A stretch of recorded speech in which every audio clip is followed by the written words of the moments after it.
everyone! Welcome again to my channel, Cooking with Gems.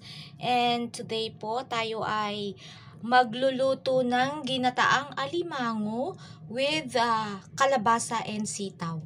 Ayan, ito po yung alimango natin na binili kanina.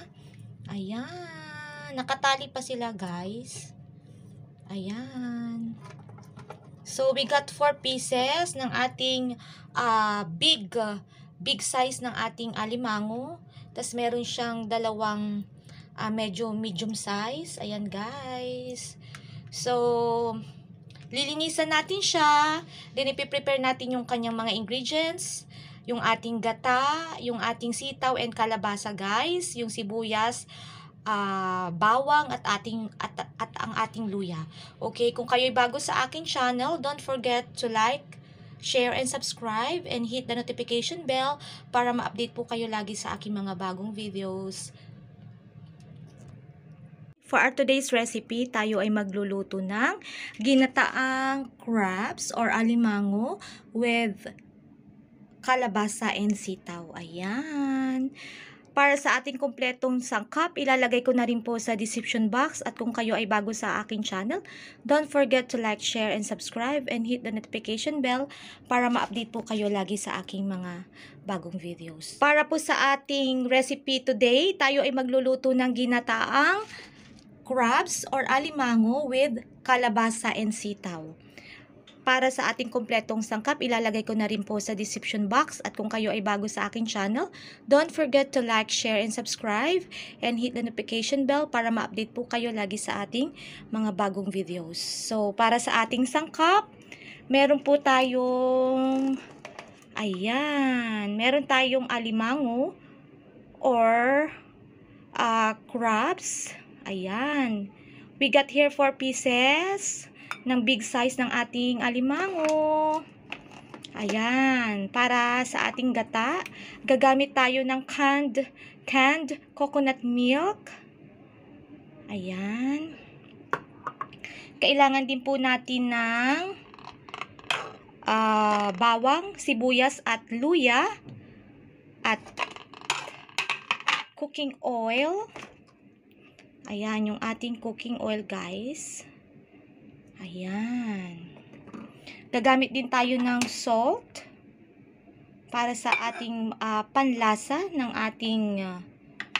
ating recipe.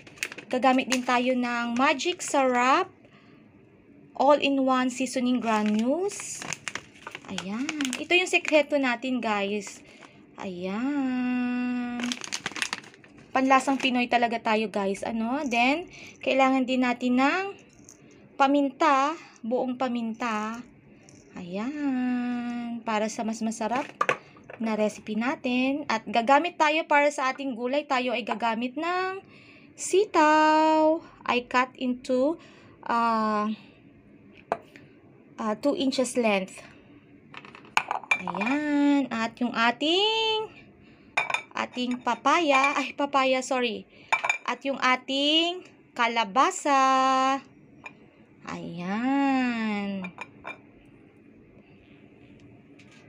Po tayo na green curry recipe mix ng McCormick. Ayan. Guys, any curry mix powder will do. Okay, so gumamit tayo ng Del Monte Quick and Easy at yung itong isang brand na green curry natin. So, yan ang ating sangkap for today. Ayan, excited na ba tayo para sa ating ginataang alimango with sitaw and kalabasa, guys? Ayan. So, halina, samahan niyo po ako at nang tayo ay makapagluto na.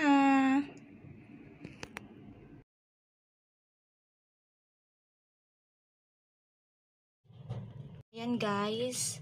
Bago natin lutuin yung ating crabs o yung ating alimango ay kailangan muna natin siyang linisan kasi you see, may mga itim-itim, may mga putik. So, need natin muna siyang linisan, yung mga gilid-gilid niya, guys.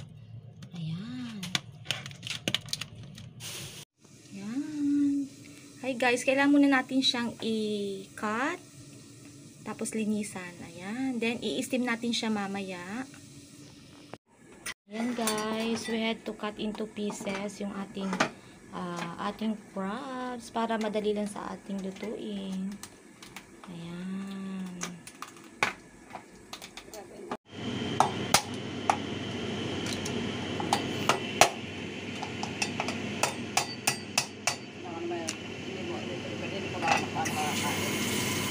Then, steam natin.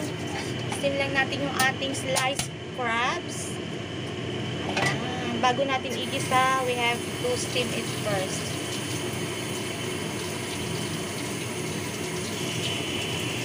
Takpan natin.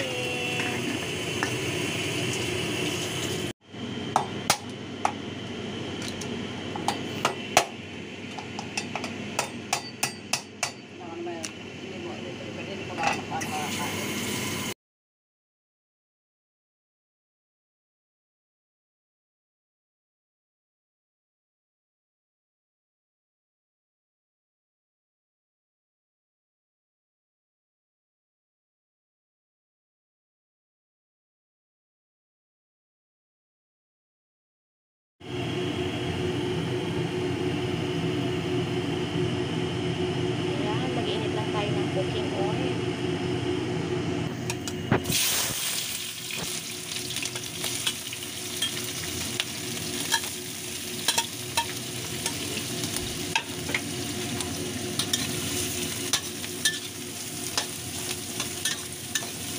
Okay lang malaka.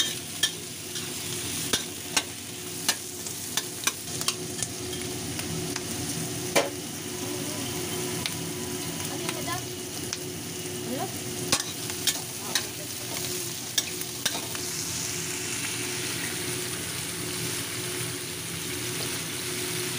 Yeah, we have to put the salt.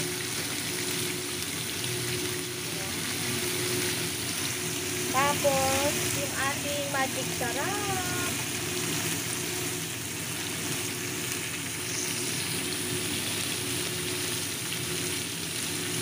Ayan. Nilagay na natin yung ating asin at yung ating magic sarap. Then yung ating ground black pepper. Ayan, guys. Wow, smells good, guys. Ayan, tapos yung ating paminta. Then, haluin lang po natin hanggang maluto yung ating crab. Ayan. Set aside muna natin yung ginisang alimango natin, guys.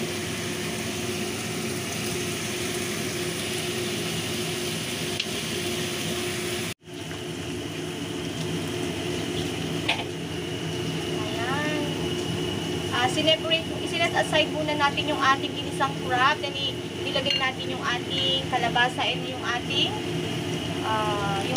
sitaw. Then, just stir fry, guys.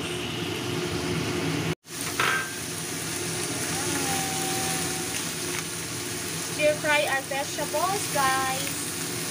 Then, lagyan natin ng salt at konting ating magic sarap.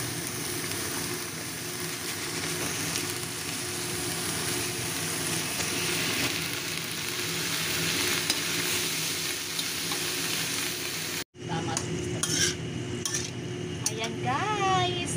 Almost done na yung ating vegetables, yung ating kalabasa at yung ating sitaw.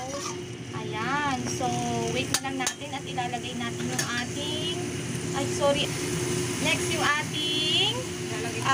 yung ating gata, guys. Okay?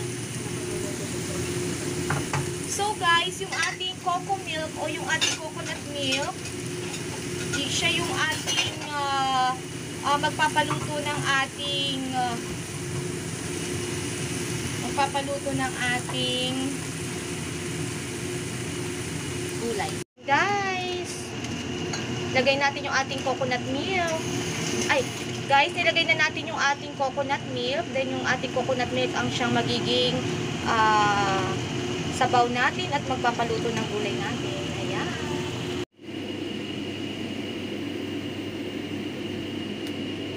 Dissolve lang po natin yung ating curry powder sa water. Then, imimix na natin siya sa ating ginisang gulay na may gata. Ating curry solution. Then, yung ating crabs. Guys.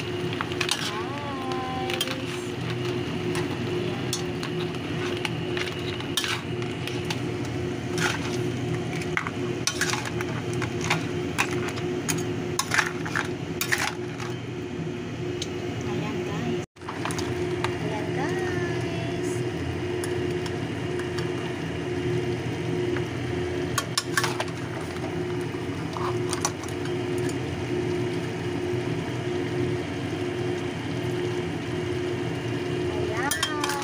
Luto na yung ating gulay. I-separate lang natin yung ating kalabasa, guys. But this is optional, guys, kasi ayaw natin ng yung overcook yung ating kalabasa, guys.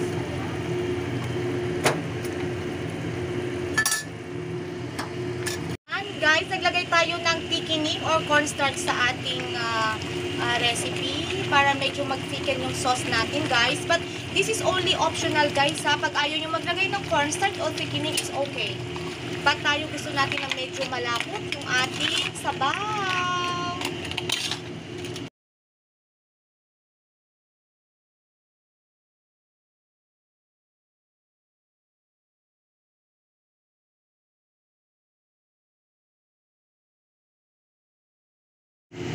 Ayan! Our recipe for today ay luto na yung ating ginataang alimango with kalabasa and sitaw na nilagyan natin ng curry powder o curry sauce. Ayan na siya. Yum, yum. Pakapain ko lang